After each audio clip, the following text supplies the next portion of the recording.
வெளியானது அயலான் படத்தின் FDFS வலி மிகுந்த வெற்றி என சிவகார்த்திகேயன் ஒரு கம்ரு. அயலான் படத்தின் முதல் நாள் முதல் காட்சி வெளியானதை தொடர்ந்து அது குறித்து உருக்கமான பதிவு ஒன்றை சிவகார்த்திகேயன் தனது எக்ஸ் பக்கத்தில் வெளியிட்டுள்ளார். நடிகர் சிவகார்த்திகேயன் நடிப்பில் KJR நிறுவனம் சார்பில் தயாரான அயலான் திரைப்படம் நாளை வெளியாகும் என அறிவிக்கப்பட்டிருந்தது. ஆனால் கடந்த 2019ஆம் ஆண்டு இந்த படத்தின் தயாரிப்பு நிறுவனத்திற்கும் MS சேலஞ்ச் என்ற திரைப்பட விளம்பர நிறுவனத்திற்கும் தொழில் ரீதியாக ஒப்பந்தங்கள் போடப்பட்டது. அதன்படி KRJ தயாரிப்பு நிறுவனத்துக்காக பணியாற்றியதற்கு விளம்பர நிறுவனத்திற்கு செலுத்த வேண்டிய 1,5 கோடி ரூபாய் தொகையை தயாரிப்பு நிறுவனம் செலுத்தவில்லை.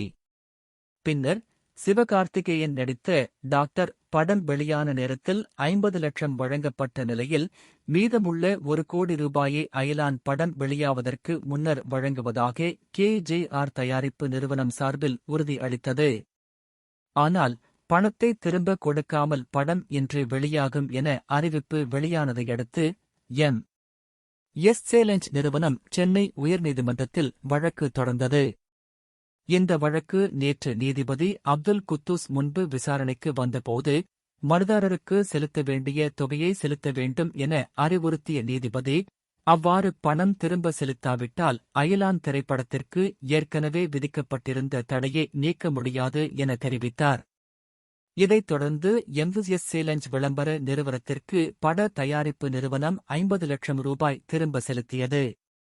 மீதமுள்ள 50 லட்சம் ரூபாய் ஏப்ரல் 10ஆம் தேதிக்குள் செலுத்துவதாகவும் உத்தரவாதம் அளிக்கப்பட்டது. பின்னர் இந்த உத்தரவாதத்தை மீண்டும் நீதிபதியிடம் தாக்கல் செய்ததையடுத்து அயலான் திரைப்படத்திற்கு ஏற்கனவே விதிக்கப்பட்ட இடைக்கால தடையை நீக்கி நீதிபதி உத்தரவிட்டார். இதனைத் தொடர்ந்து அயலான் திரைப்படத்தின் முதல் நாள் முதல் காட்சி இன்று திரையரங்குகளில் வெளியானது. திரைப்படம் வெளியானதைத் தொடர்ந்து சிவகார்த்திகேயன் ரசிகர்கள் திரையரங்கு முன்பு உற்சாக கொண்டாட்டத்தில் ஈடுபட்டனர்.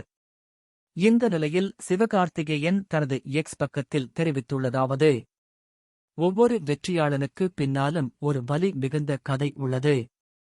ஒவ்வொரு வலி மிகுந்த கதைக்கு பிறகும் ஒரு வெற்றிகரமான முடிவு இருக்கும். வலியை ஏற்றுக்கொண்டு வெற்றியை கொண்டாட தயாராவோம் என குறிப்பிட்டுள்ளார்.